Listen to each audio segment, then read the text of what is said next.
Et coucou! Ravi que vous soyez avec moi pour la suite de cette vidéo. Donc, comment trouver sa place, comment se vendre en tant que professeur de yoga, comment trouver des élèves, etc. Donc, dans cette vidéo, je vais vous parler d'une technique que toutes les grandes entreprises et toutes les entreprises surtout à succès utilisent.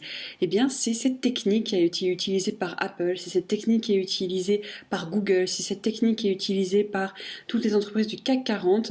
C'est pas quelque chose que les entrepreneurs forcément connaissent et pourtant c'est extrêmement important.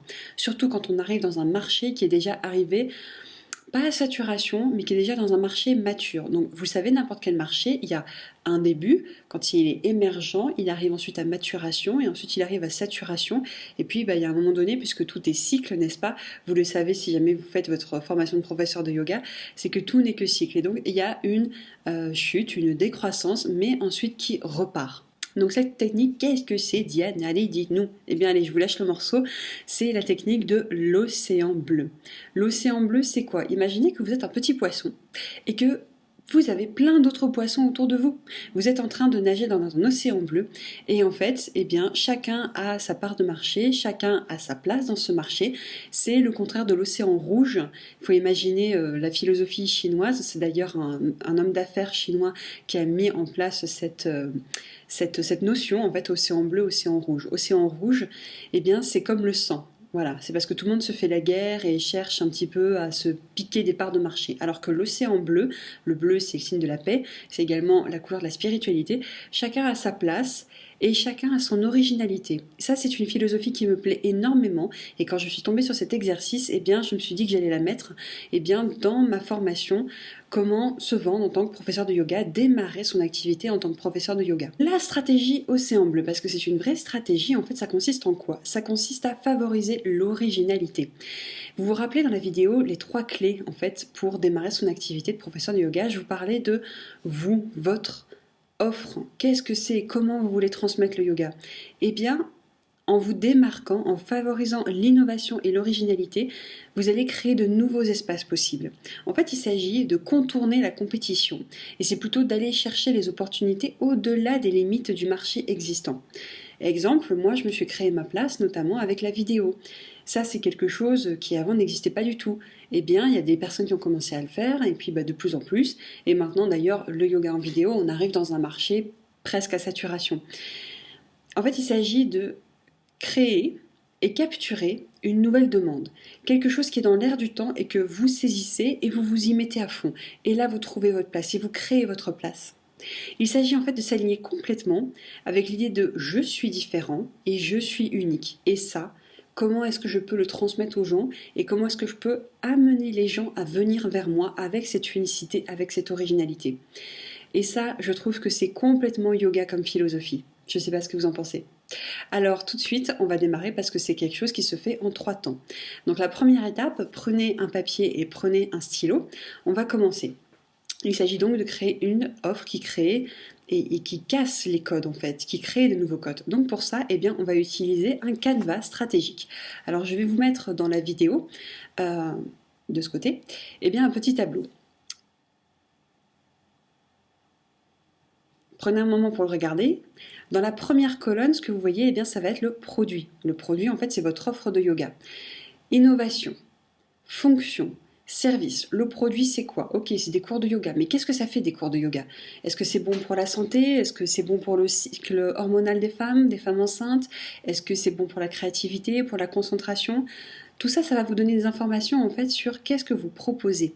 L'innovation par rapport au tai chi, l'innovation par rapport au qigong, l'innovation par rapport à du sport, l'innovation par rapport à du pilates, l'innovation par rapport à du fitness. Voilà. En quoi est-ce que c'est différent le yoga? Quelles vont être les fonctions de ce yoga? Qu'est-ce que ça va faire comme bénéfice? Alors je sais, c'est très rébarbatif et vous allez peut-être trouver toutes ces informations déjà à droite à gauche sur Internet, mais créez un document avec vraiment tout ça. Ça, c'est la préparation de votre business plan. Tout ça, ce canevas stratégique, il commence par ça, le produit. Votre offre de service, c'est quoi? Ensuite, la deuxième chose, c'est promotion. Oui, la promotion parce que on vit dans un monde où il faut parler de soi. Alors je sais que vous n'êtes pas forcément à l'aise là-dessus, moi c'est pareil. Et vraiment faire des vidéos, c'est arrivé après un énorme travail sur mes résistances intérieures. Se montrer n'est pas facile au début. Et pourtant, c'est comme ça que vous allez fidéliser. La promotion. Quels sont les médias que vous allez utiliser? Alors bien sûr, il y a les médias, les réseaux sociaux, mais est-ce qu'il y a d'autres médias? En termes d'image, de positionnement, quelle est votre image de marque? Quel est votre positionnement sur le marché du yoga? Quel est votre positionnement dans le marché du bien-être? Quel est votre positionnement dans le marché du sport? Puisque le yoga est considéré par certains comme un sport. Quel est votre positionnement par rapport aux pratiques qui se font dans votre ville? Parce que peut-être que vous aimez faire du yoga, peut-être qu'il y a des personnes qui font du yoga, mais peut-être qu'il y en a d'autres qui préfèrent la randonnée. Donc comment vous allez vous positionner par rapport à ces personnes? Est-ce que vous allez vous positionner en collaborateur? Est-ce que vous allez vous positionner purement en concurrent? Comment est-ce que vous vous positionnez? Et en dernier, eh bien, le SEO.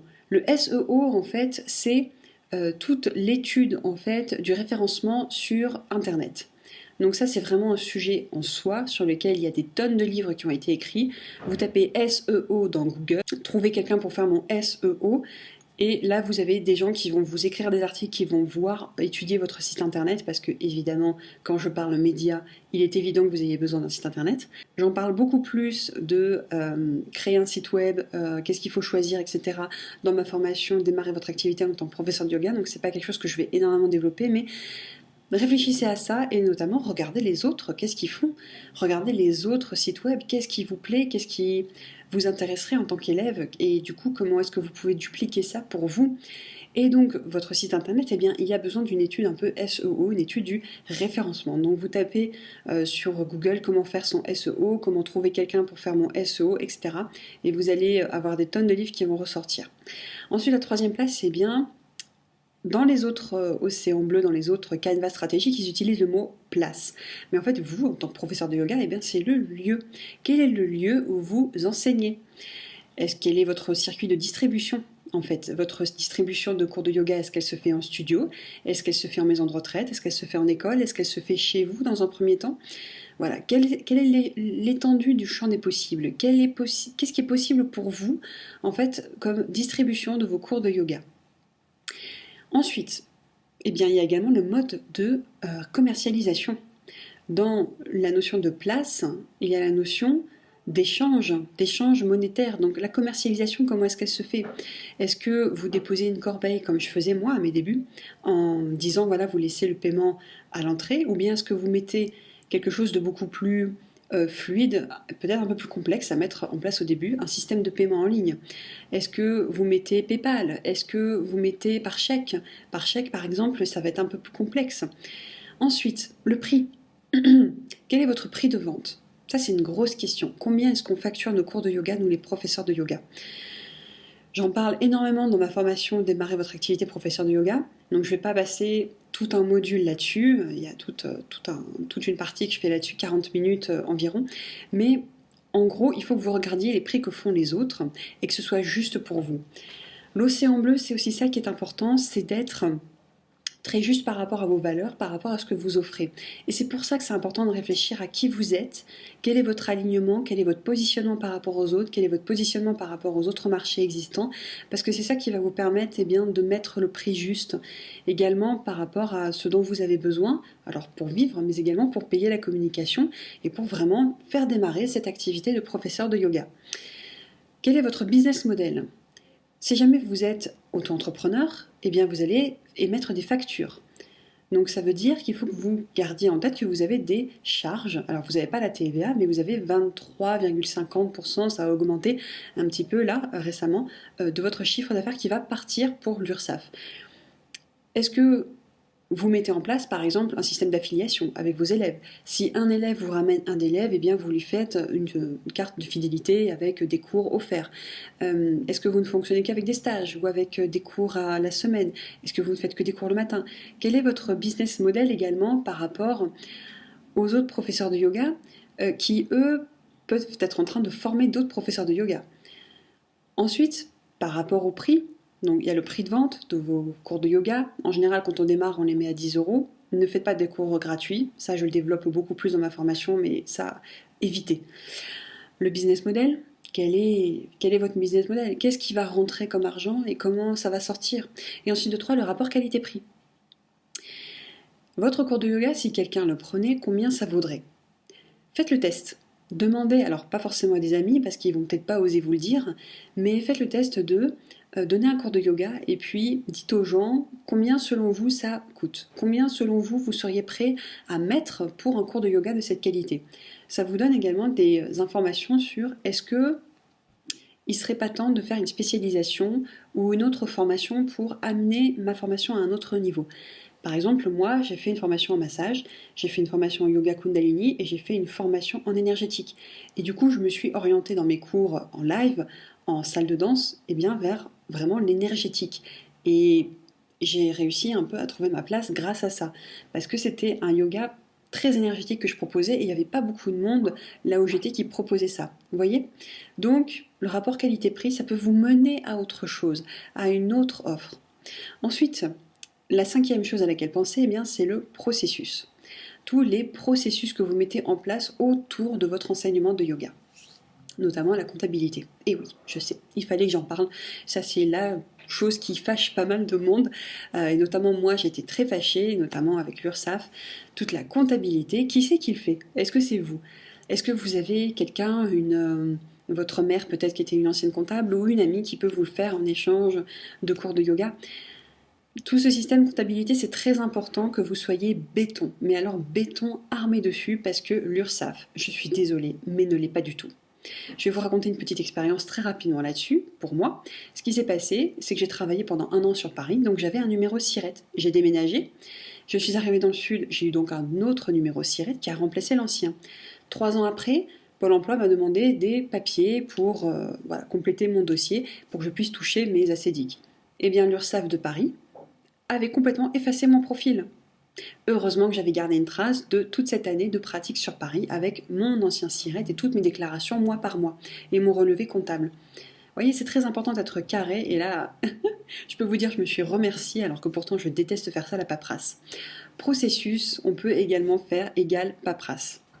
Qui va le faire? Si jamais vous ne le faites pas. Si jamais vous ne le faites pas, qui le fait? Et si jamais personne ne peut le faire pour vous, vous, soyez super carré. Est-ce que vous vous êtes créé un document rien que pour ça? Est-ce que vous avez fait des recherches là-dessus? Est-ce que vous avez déjà regardé comment c'était foutu une facture avec la TVA qui était facturée ou non? Non, on ne facture pas en tant qu'auto-entrepreneur. La dernière notion de cette partie-là, processus, mais c'est vraiment le process. Comment les gens font pour réserver un cours de yoga avec vous? Est-ce que c'est par téléphone? Comment les gens font pour payer leur cours de yoga? Comment est-ce que les gens font pour prendre contact avec vous? Comment est-ce que les gens font pour vous trouver? Le process, en fait, c'est la chaîne d'action que doivent suivre les gens pour arriver jusqu'à vous en cours de yoga. Quels sont également les process que vous mettez en place pour fidéliser les gens? Par exemple, est-ce que vous mettez en place une carte de fidélité? Quel est votre discours pour que ça devienne en fait automatique, pour que vous n'ayez aucun complexe et aucun sentiment de gêne à dire aux gens « ben oui, si jamais tu prends une carte de fidélité, eh bien tu as le 10e cours offert, etc. » En fait, si jamais vous préparez tout ça, eh bien au moment où vous serez en train de donner vos cours de yoga, ça va être super naturel et du coup ça va apparaître comme quelque chose de très professionnel et ça va rassurer les gens. Ils vont se dire, ok, cette fille ou ce gars, il sait de quoi il parle, je suis en confiance et je peux revenir et je me sens bien. Les gens, en fait, ils ont envie d'être cocoonés. Et les process, ça sert à ça. Quels sont les process également de réservation de salle pour vous? Quand vous louez un cours, par exemple une salle dans un studio, quand vous louez un lieu pour un week-end de stage, comment vous faites? Est-ce que vous avez déjà tout un carnet d'adresses de prêt? Est-ce que votre paiement, vous pouvez le faire en 2 fois? Comment vous vous organisez en fait? Les process, c'est ça. Quelle est votre organisation?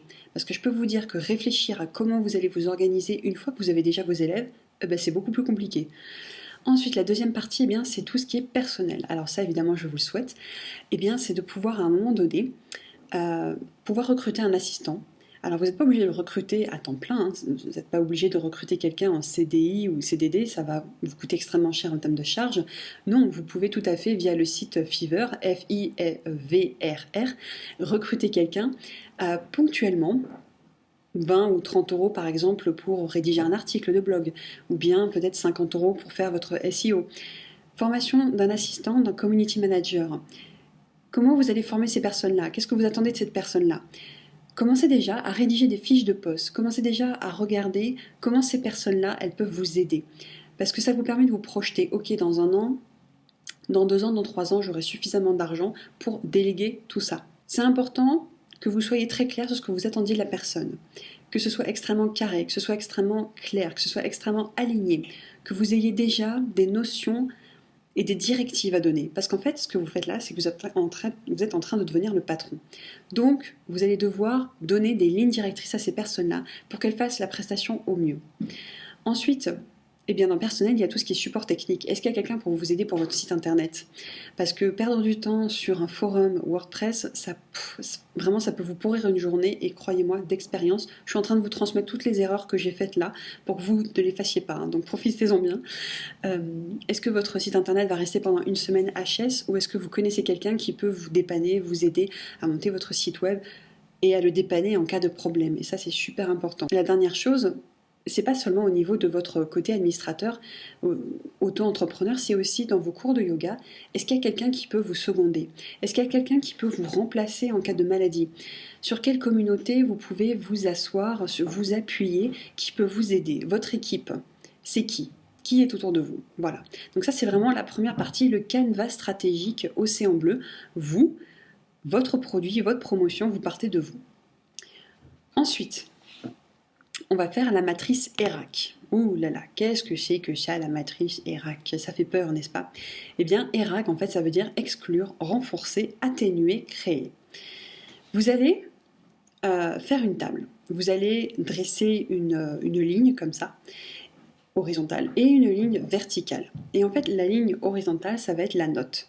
Ça va vous permettre de mesurer sur 1 à 10, par exemple, ce que les autres font.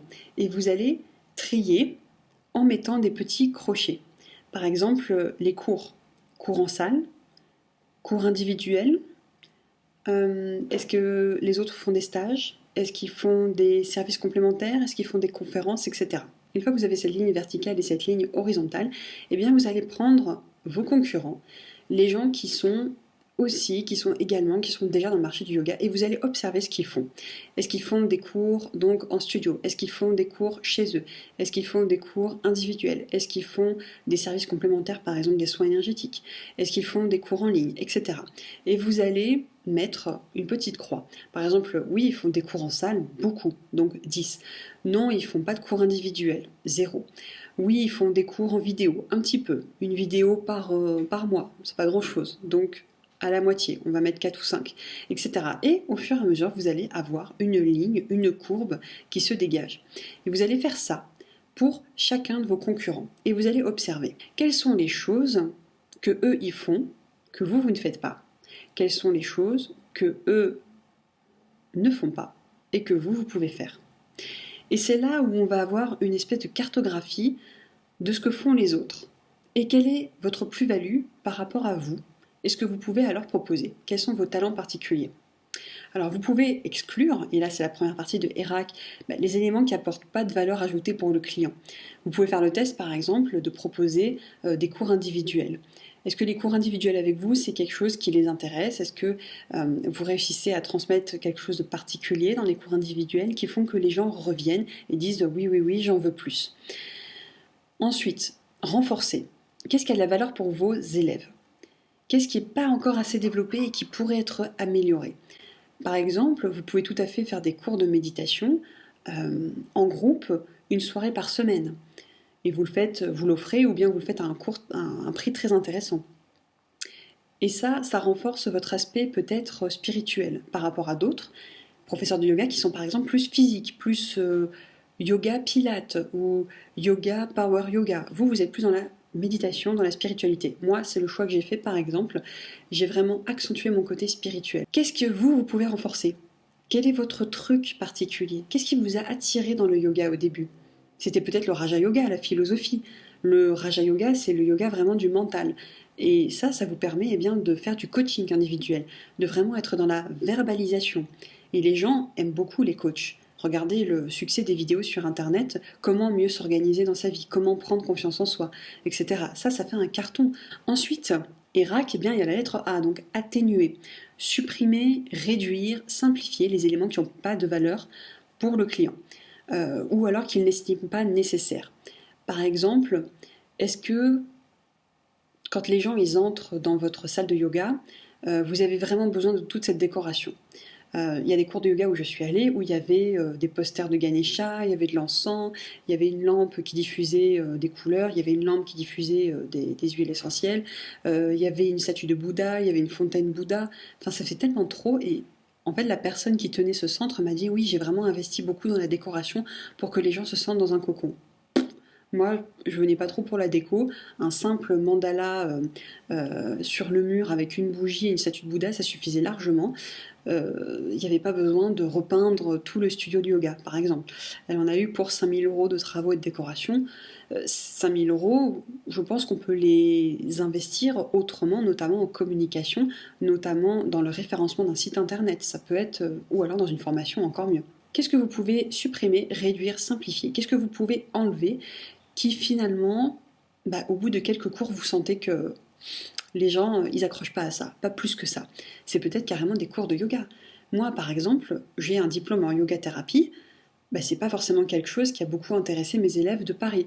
Ce qui les intéressait, parce qu'à Paris, les gens sont très stressés, donc du coup, c'était plus le power yoga, vraiment du yoga pour se dépenser.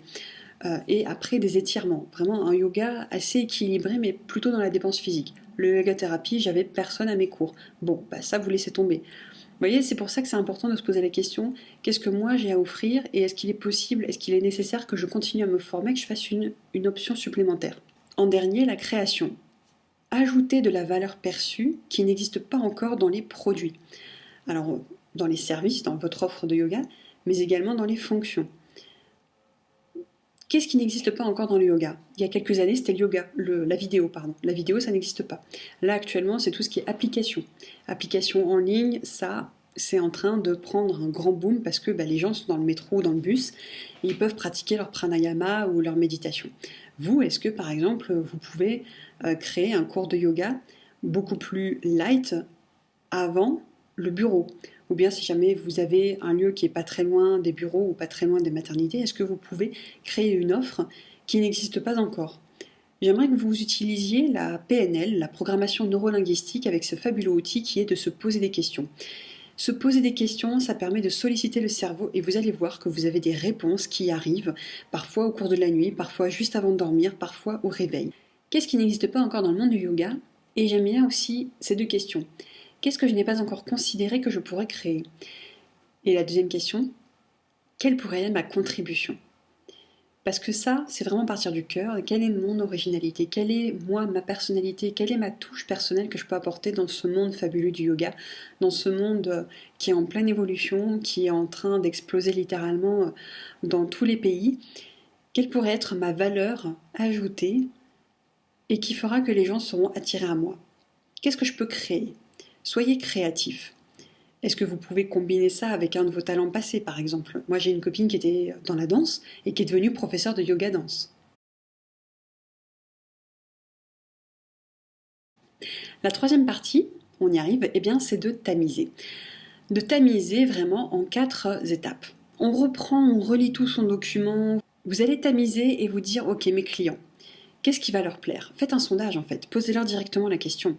Ça rejoint un peu qu'est-ce qu'il faut supprimer, qu'est-ce qu'il faut enlever, qu'est-ce qu'il faut alléger, qu'est-ce que vous sentez qui ne va pas fonctionner. Là, posez carrément la question à vos clients. Si jamais je faisais ça, est-ce que ça vous intéresserait? Ouais, non?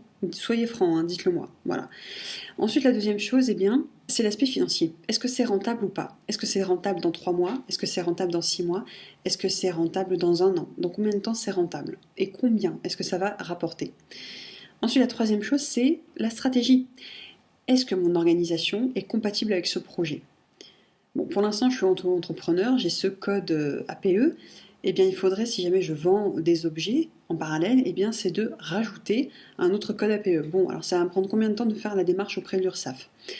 Dans combien de temps est-ce que je peux être opérationnel? Dans combien de temps est-ce que je peux m'adapter pour faire ça? Si jamais vous voulez proposer un autre cours de yoga, est-ce que vous avez une autre salle à louer? Est-ce que vous pouvez garder la même salle et donc ne pas perdre du temps dans les transports en commun? Est-ce que vous pouvez trouver des solutions qui sont hybrides pour que ce soit faisable? Ensuite, la quatrième chose, c'est les ressources humaines. et que vous avez peut-être des idées, mais vous ne savez pas encore les mettre en place. Donc, quelles sont les ressources dont vous disposez pour pouvoir mettre en place ces solutions? Est-ce que vous avez besoin d'aller à la CCI? Est-ce que vous avez besoin de faire une formation? Est-ce que vous pouvez vous associer? Ça, je vous invite grandement à considérer les associations et les collaborations. Ou bien est-ce que vous avez besoin de recruter quelqu'un pour le faire? Ça, cet océan bleu, ça vous donne une cartographie à présent de « Ok, moi, ce que je suis, ce que font les autres, et ce que moi, je peux proposer ». C'est quelque chose qui se fait une fois par an. C'est quelque chose qui se refait à chaque rentrée, en août à peu près, juste avant votre rentrée, juste avant que vous mettiez en place vos stratégies de communication. J'arrive à la fin de cette vidéo. Comment se faire une place sur le marché du yoga, comment se démarquer. Vous avez déjà là énormément de choses, mais on pourrait encore aller encore plus loin, et c'est ce que j'ai fait d'ailleurs, puisque j'ai créé une formation de plus de 3 heures en vidéo. Donc en fait, c'est une formation démarrer votre activité en tant que professeur de yoga, mais qui inclut également la comptabilité, qui inclut comment se démarquer, comment trouver des clients et surtout quels vont être mes clients, comment les identifier. J'ai également créé des bonus, notamment sur les réseaux sociaux. Tout ça, en fait, c'est une vraie formation que je propose à un prix intéressant. Je vous laisse regarder le descriptif qui est juste en dessous. Et puis je vous retrouve tout de suite de l'autre côté. Et puis j'espère vous faire économiser pas mal d'erreurs, puisque moi, j'en ai fait beaucoup. Et cette formation en fait que j'ai créée, c'est pour vous éviter toutes ces erreurs-là. Ça fait 8 ans que je suis dans ce métier. J'ai vu pas mal de jeunes professeurs entrer et puis ressortir aussi vite. J'ai vu pas mal de mes erreurs aussi me porter préjudice, notamment toute cette préparation en fait que je n'ai pas faite. J'ai vu aussi mes succès, ce que j'avais bien réussi, ce qui a marché, ce qui n'a pas fonctionné, mais ce qui a marché, eh bien, ce que ça m'a permis ensuite de faire. J'ai vu également à quel point la réflexion que l'on met en place au début, ça peut vraiment être aidé. Et j'ai vu à quel point aussi assister à des ateliers sur la création d'entreprises, et notamment sur les différents statuts auprès de Pôle emploi, eh bien, ça m'a permis d'économiser énormément de temps de recherche sur Internet. Alors ce temps-là, j'ai envie de vous le faire économiser. Je vous laisse regarder la description, et puis je vous retrouve de suite de l'autre côté, et puis namasté.